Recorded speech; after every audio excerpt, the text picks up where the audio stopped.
Selamat siang anak-anakku kelas 11. Siang hari ini kita akan membahas lanjutan materi 5, upaya mempertahankan kemerdekaan Indonesia. Nah, sebelumnya kita sudah membahas bagaimana upaya mempertahankan kemerdekaan Indonesia. Indonesia melakukan menghadapi negara Belanda, baik itu dengan perjuangan secara fisik ataupun perjuangan secara diplomasi.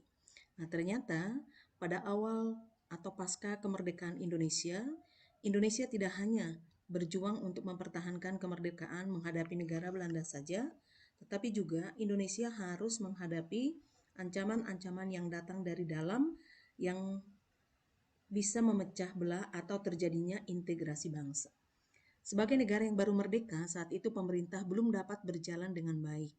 Nah, terdapat banyak gangguan keamanan dan hambatan, baik dari luar maupun dari dalam negeri, yang bisa menggoyahkan stabilitas pemerintahan baru pada masa itu. Dalam sejarah pemerintahan di Indonesia, banyak terjadi pemberontakan ataupun pergolakan yang mengancam persatuan dan ataupun integrasi Indonesia. Pergolakan daerah yang mengarah kepada pergerakan separatis tersebut banyak dilatar belakangi oleh ketidakpuasan terhadap kebijakan-kebijakan yang diambil oleh pemerintah pusat pada saat itu. Keinginan untuk membangun negara sendiri atau lepas dari NKRI juga menjadi alasan munculnya gerakan separatis di sejumlah daerah di Indonesia. Selain hal tersebut, konflik yang berkepanjangan yang berhubungan dengan ideologi juga ikut mengancam integrasi nasional bangsa Indonesia pada masa itu. Dan pada akhirnya, Indonesia mampu mengatasi berbagai gejolak tersebut dan Indonesia pun kembali ke negara kesatuan. Nah, ini kita bagi ancaman yang datang dari dalam pada masa revolusi fisik pada tahun 1945 sampai dengan 1950, ada pemberontakan PKI yang terjadi di Madiun pada tahun 1948. Kemudian ada pemberontakan Darul Islam dan Tentara Islam Indonesia yang terjadi juga di beberapa daerah seperti daerah Aceh, kemudian Jawa Barat, ada Jawa Tengah, kemudian daerah Sulawesi Selatan. Kemudian gerakan APRA, Angkatan Perang Ratu Adil, kemudian gerakan Andi Ajis dan gerakan perlawanan yang dilakukan oleh rakyat Maluku Selatan yang ingin berdiri sendiri. Kemudian yang kedua, perlawanan yang terjadi pada masa demokrasi liberal antara tahun 1950 sampai dengan tahun 1959. Itu termasuk pemberontakan PRRI dan pemberontakan Permesta. Nah, kemudian adanya perlawanan yang dilakukan oleh daerah-daerah di Indonesia yang dipengaruhi oleh campur tangan dari negara Belanda, sehingga beberapa daerah itu dibentuk negara-negara bagian di Indonesia atau disebut dengan negara WFO. Dan yang ketiga, pada masa pemerintahan demokrasi terpimpin antara tahun 1959 sampai dengan tahun 1965, terjadinya pemberontakan G30S PKI 1965.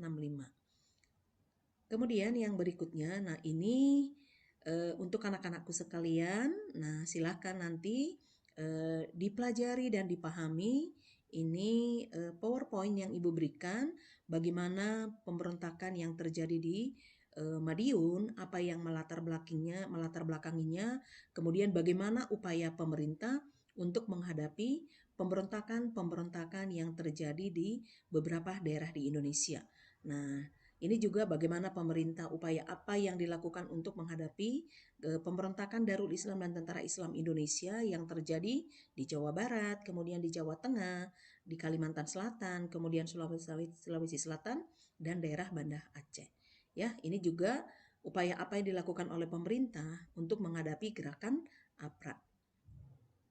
Nah, kemudian ini adalah pemberontakan Andi Ajis, apa yang melatar belakangi dari perlawanan-perlawanan atau gerakan separatis yang terjadi di berbagai daerah.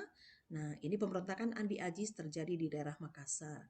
Nah, selanjutnya ini adalah pemberontakan RMS atau Republik Maluku Selatan yang dipimpin oleh Dr. Somokil. Dan yang berikutnya ini adalah pemberontakan PRRI dan Permesta di daerah Sumatera Barat dan daerah Sulawesi Selatan. Nah, selanjutnya ini juga apa yang menjadi tujuan utama dari pemberontakan-pemberontakan yang terjadi di berbagai daerah tersebut, ya. Nah, ini yang terakhir adalah pemberontakan G30 SPKI yang terjadi pada tahun 1945 yang ingin merubah ideologi Pancasila menjadi ideologi komunis, dan beberapa tentara nasional Indonesia yang berjuang untuk menegakkan dan mempertahankan ideologi Pancasila. Ini yang kita kenal dengan gugurnya para pahlawan Indonesia yang kita kenal dengan pahlawan revolusi, ya. Nah,